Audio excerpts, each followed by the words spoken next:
మొత్తం తెలంగాణ ఉద్యమానికి కూడా ఒక దిక్సూచిలాగా ఉండి తెలంగాణ ఉద్యమానికి మంచి సైద్ధాంతిక ప్రాతిపదికనిచ్చినటువంటి ప్రొఫెసర్ జయశంకర్ గారిని ప్రత్యేకంగా తలుచుకుంటా ఉన్నాం.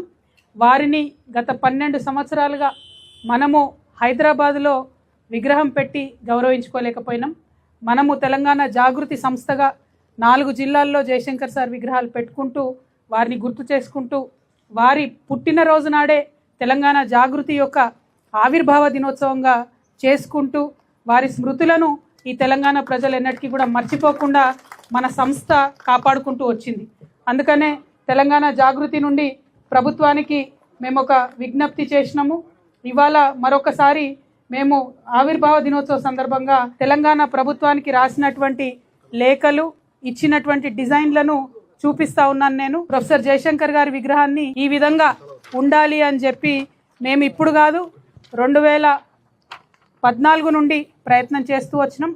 ఆనాటి ప్రభుత్వం పట్టించుకోలేదు.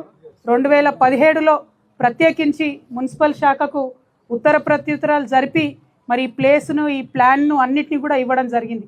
ఇవాళ ఉన్నటువంటి ప్రభుత్వాన్ని మేము కోరేది ఏంటంటే ప్రొఫెసర్ జయశంకర్ గారు ఇచ్చినటువంటి ఒక సైద్ధాంతిక పునాది మీదనే తెలంగాణ ఉద్యమం గట్టిగా వేళ్ళూనుకొని నిలబడ్డది.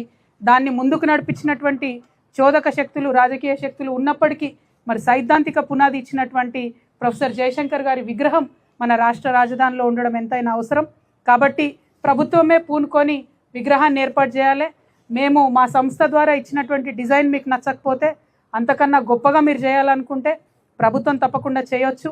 లేదు మా సంస్థకు జాగృతికి మీరు అవకాశం ఇస్తారు, మేము ప్రపోజ్ చేసిన డిజైన్ అంటే సంపూర్ణంగా ఖర్చంతా మేమే భరిస్తాం.